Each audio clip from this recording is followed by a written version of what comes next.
Hello divine souls, welcome to healers land. तो आज का टॉपिक भी नाक्स पर है। जैसा कि लास्ट वीडियो था नाक्स पर, इससे पहले वाला वीडियो था कि कैसे नाक्स के साथ डील किया जाए, पर आज बात होगी स्वीट नाक्स की। स्वीट नाक्स में सरल भाषा में कहा जाए तो ये बाहर से खुद को बहुत अच्छा बताएंगे, बहुत ही मीठा बोलेंगे, पर अंदर से विष से भरे होते हैं। इनके अंदर घृणा, ईर्ष्या भर भर के होती है। या इस टाइप के नाक्स समाज में बहुत अच्छा काम भी करेंगे तो उसे शो ऑफ करेंगे, दिखावा करेंगे, यानी अपने अच्छे काम की पब्लिसिटी करवाना। ये द्वापर युग के शकुनी मामा जैसे होते हैं, जो दिखाते तो ऐसा है कि ये सबकी भलाई का सोचते हैं, पर अंदर बहुत षड्यंत्र रच रहे होते हैं। इनके दिमाग में बस ये चलता कि कैसे ड्रामा क्रिएट किया जाए, क्योंकि माइंड गेम्स खेलना इनको बहुत पसंद आता है। इनकी फेवरेट हॉबी होती है माइंड गेम्स खेलना, या लड़ाई झगड़े जहाँ पे होते हैं इनको उस जगह पे रहना बहुत अच्छा लगता है। इनकी जो अच्छाई होती है वो दिखावे की होती है। जेन्युइन दिल से ये किसी की भलाई नहीं करते हैं, ताकि समाज को इनकी हकीकत का पता नहीं चल पाए। एक तरीके से समाज को धोखे में रखने के लिए ये एक अच्छाई का मास्क पहन के घूमते हैं। ऐसे नाक्स कई तरह के सोशल वर्क में भी इन्वॉल्व रहते हैं।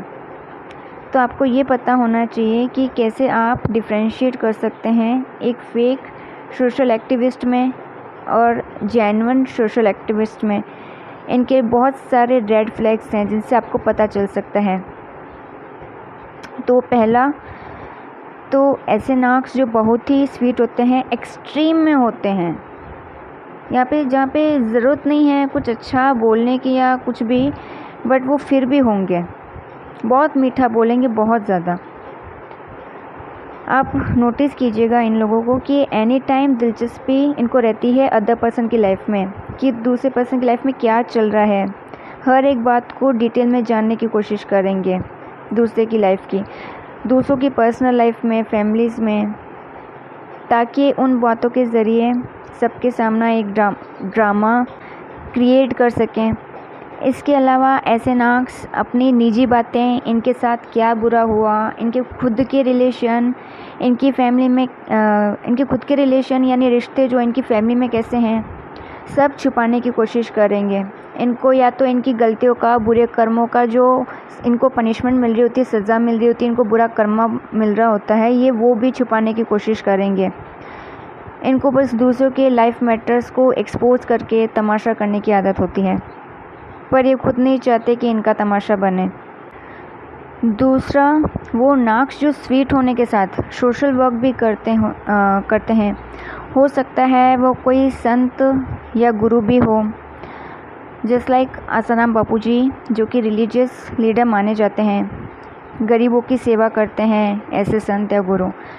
जब तक निर्भया कांड के बाद जब इनकी हकीकत सामने आई थी कि जो उस लड़की के लिए उन्होंने बोला था, या इनके आश्रम में क्या कुछ हो रहा है, क्या चल रहा है, तब तक समाज में लोगों को लगता था कि नहीं, ये एक संत हैं, ये लोगों को एक राइट गाइडेंस देते हैं, सद्मार्ग पे लेके जा रहे हैं। बट हकीकत क्या है वो आज समाज के सामने खुली हुई है।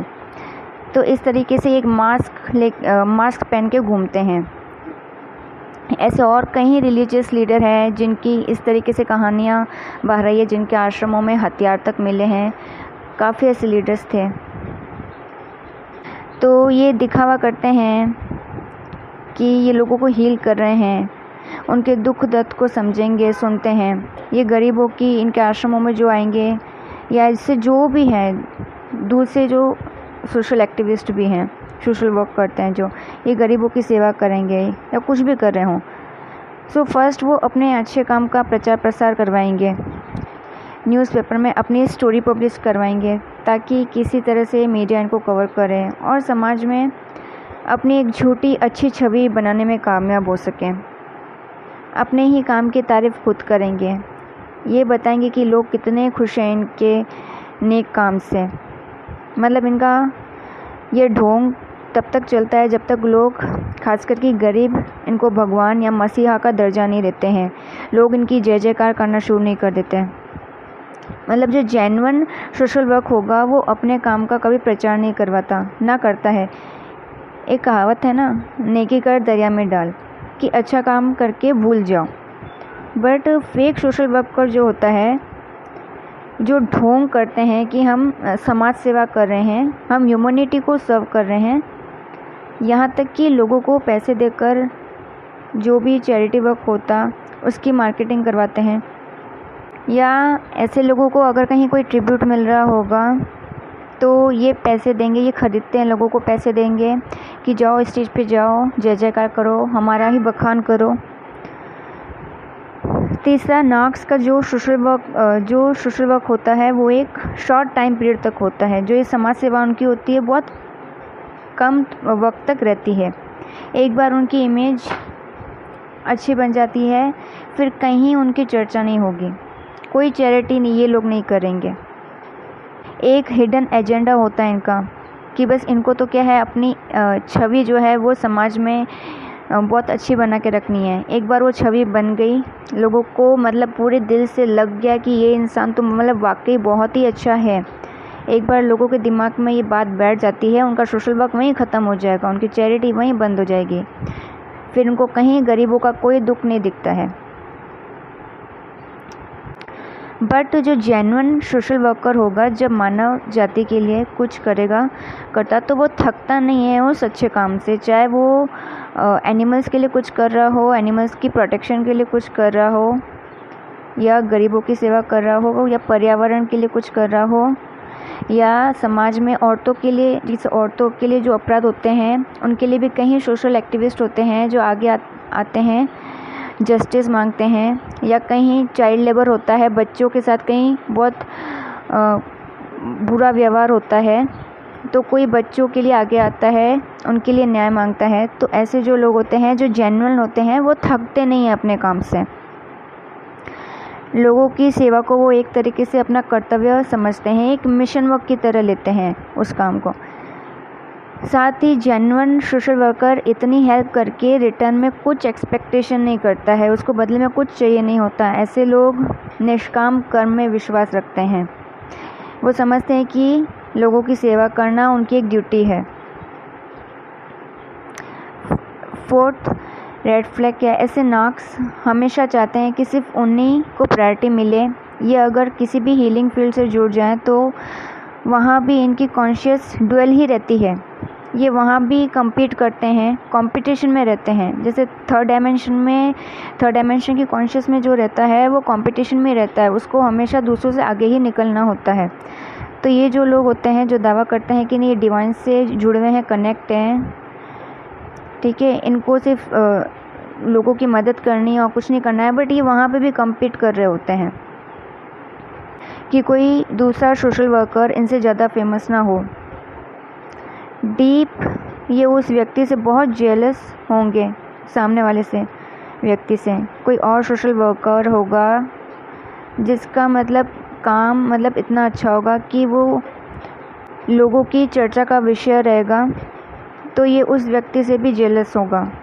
कोई भी ऐसे होते हैं, ये किसी के साथ भी हो सकता है। Even those who are in this twin flame journey, जहाँ मैंने कुछ चैनल्स ऐसे देखे हैं ट्विन फ्लेम्स के, जो काम तो हीलिंग का कर रहे हैं, एसेंशन की बातें कर रहे हैं अपने चैनल पे, मदर अर्थ की वाइब्रेशन बढ़ाने की बातें कर रहे हैं, मोक्ष की बातें कर रहे हैं, बट ये एक दूसरे को नीचा दिखा रहे होते हैं, ये बोल के कि अदर पर्सन को उसका कर्मा मिल रहा है।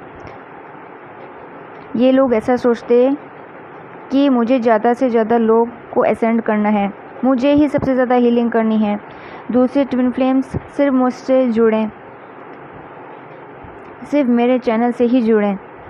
तो ये इनका सबसे बड़ा इल्यूजन होता है, भ्रम में होते हैं ये। इनको लगता है कि इनको मोक्ष मिल चुका है, बट हकीकत कुछ और ही है। तो इस वीडियो के ज़रिए मैं उन ट्विन फ्लेम्स को ये मैसेज देना चाहती हूँ कि आपकी जो जर्नी है, स्पिरिचुअल जर्नी, ये जो एसेंशन जर्नी है, इसको लाइटली मत लीजिए। एसेंशन की ट्रू मीनिंग क्या है उसको जानने की कोशिश कीजिए। एसेंशन का होता क्या है, ट्रू मीनिंग, वो मैंने अपने स्टार्टिंग के जो वीडियोस हैं उसमें भी मैंने एक्सप्लेन किया हुआ है, आप जाके देख सकते हैं।